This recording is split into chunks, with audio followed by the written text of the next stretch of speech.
to start.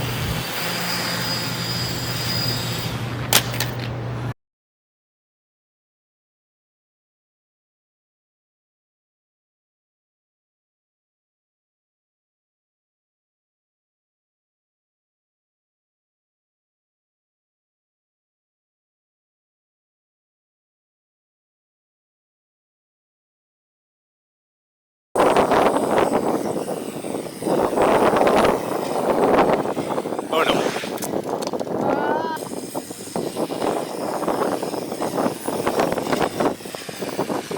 Oh fuck.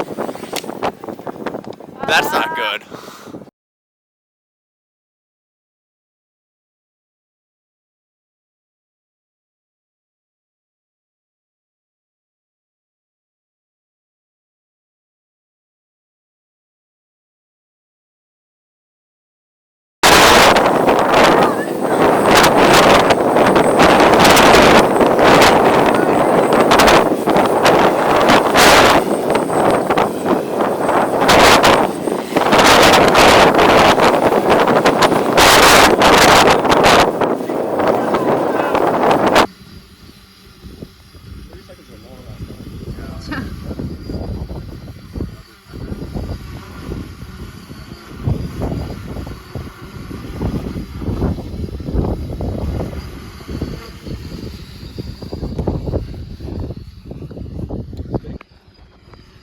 Yeah, that is not 3 meters, holy fuck.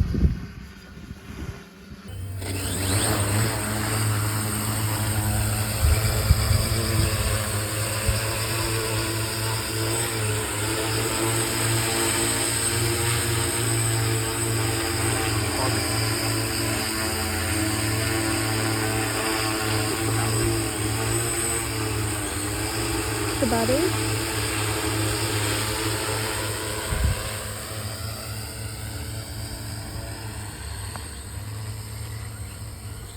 The compass is getting absolutely scary.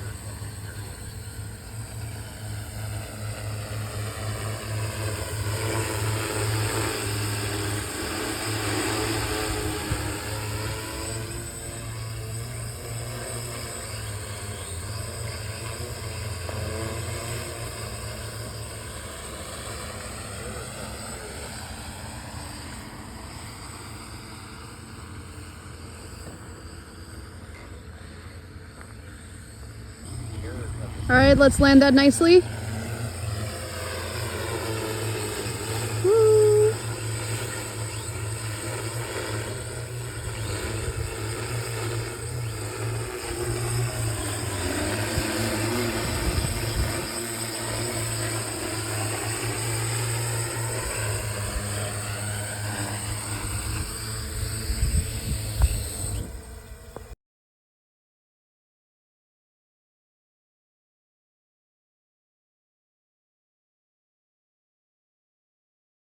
Behind the hill a lot of times, so.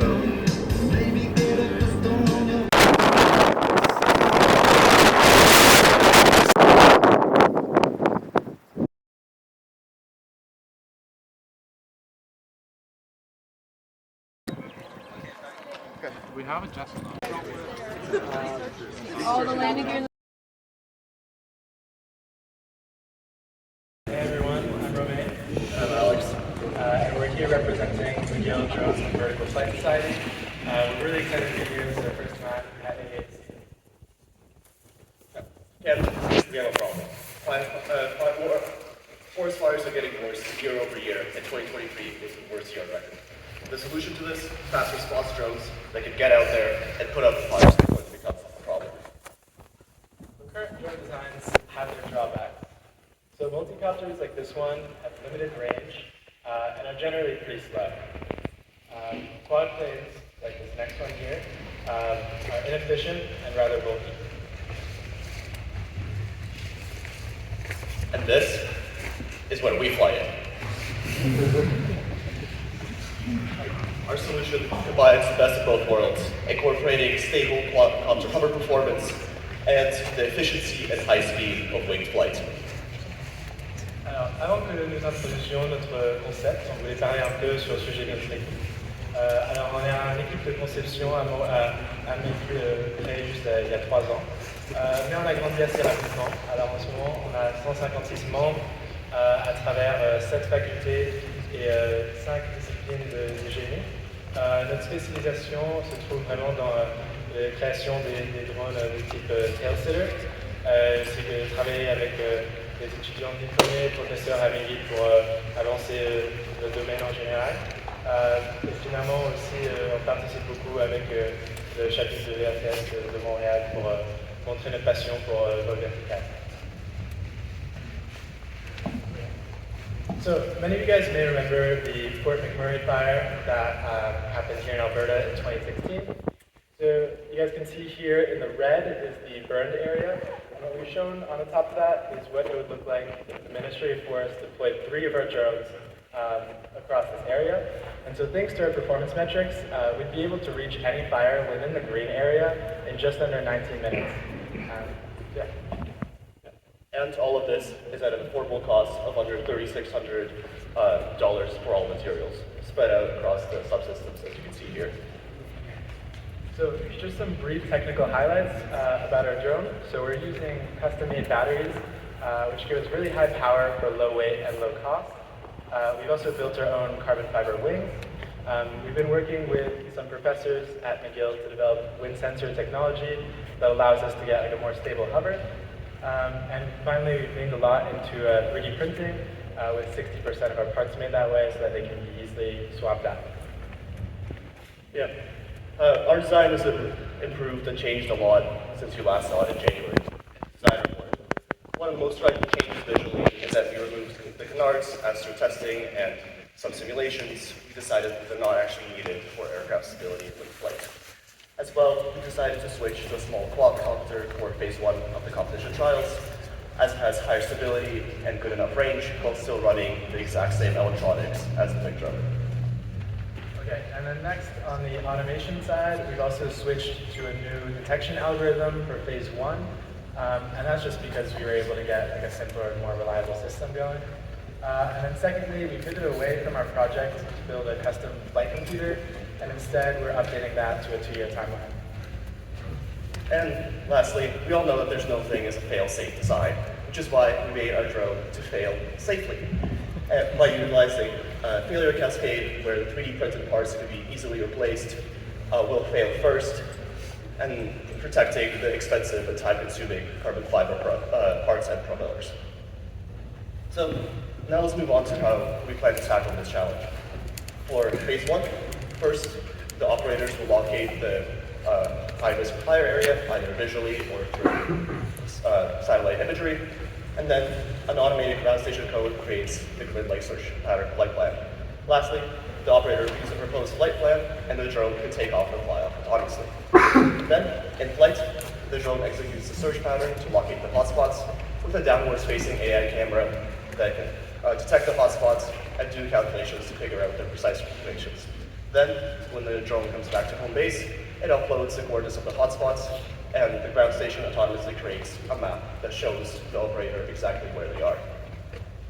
Okay, and then lastly for phase 2, so our plan is after we take off, we're going to go over to the reservoir, hover above it, and then fill our tank using our pump. Then the ground station is going to generate the code to optimize the flight path between all the different hotspots. Then we're going to transition over to horizontal flight, fly over to the next hotspot. We're going to transition back to a hover, release the water, and then repeat. So our drone can carry up to 2.5 liters, but because it's very fast, if we do run out of water before we extinguish all the hotspots, we'll just go back to base, refill it, and then go again. So we hope we've given you confidence in our design. Thank you, and merci.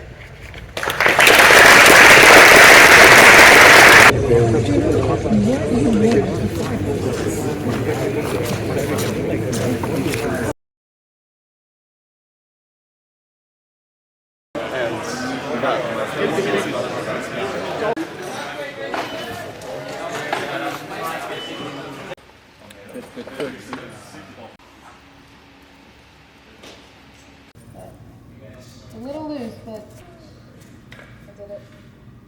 Yeah, you got this, Juno.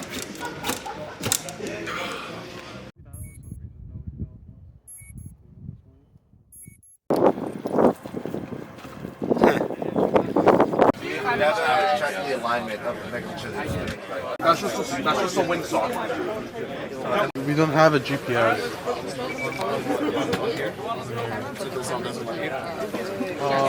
No, like we wanna take a left. The big batteries to the motors.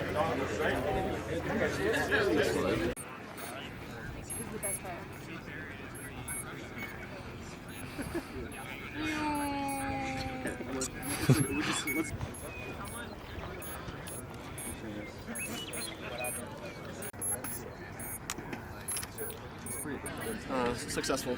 Place it back. Okay. I'm gonna reboot. Done. Go. Okay, go. Okay, let's go.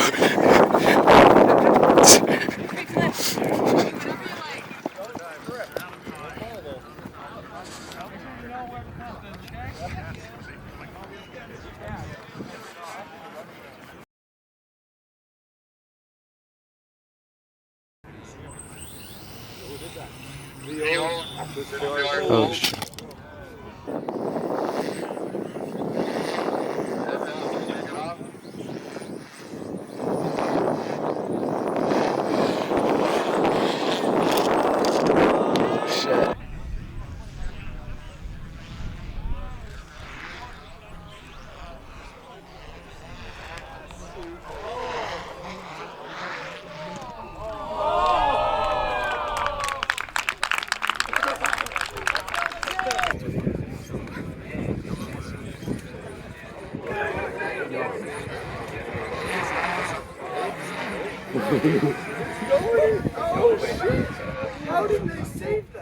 Oh my god.